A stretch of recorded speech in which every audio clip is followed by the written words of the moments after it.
Mankind is a mess. Don't take my word for it. Just look around. Watch the news, scroll through social media for a few minutes if you can handle it, or just think about all the things going on in your surrounding community.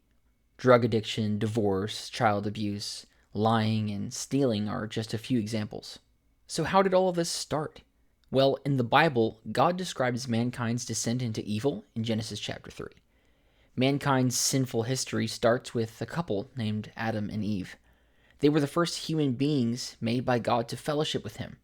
He created them and placed them in a beautiful garden where they could fellowship with God. Adam and Eve were perfect in that they had no sinful nature. All they knew was the perfect, pure presence of God and of each other's company.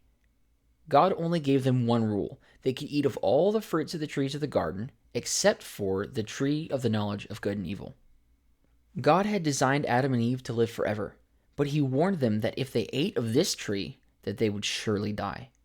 You probably know where this is going. In spite of all that God had given them and done for them, they chose to eat of the forbidden fruit. In that moment, their eyes were opened, and their innocence was gone. Up until that point, they had lived in the garden without clothes, but now they were ashamed of their nakedness. Their conscience was offended. They did not die physically that day, but in a spiritual sense.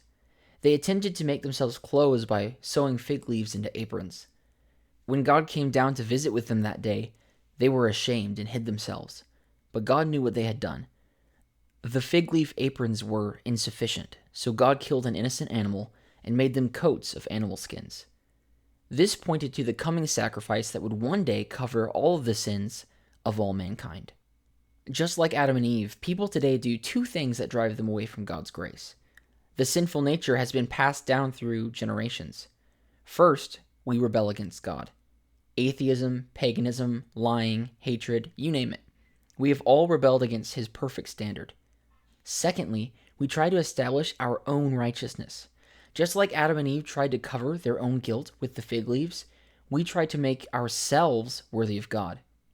Baptism, church membership, lighting candles, praying prayers, or giving to the poor are all feeble attempts, just like the fig leaves. Thousands of years after the fall of man, Jesus, who is God in human form, would come to the earth to shed His innocent blood and offer His righteousness as a covering for our sins. Jesus died, was buried, and rose again from the dead, and His sacrifice will cover us if we trust in the work that He did. Just as Adam and Eve had to accept the clothing that God provided them through the death of an innocent animal.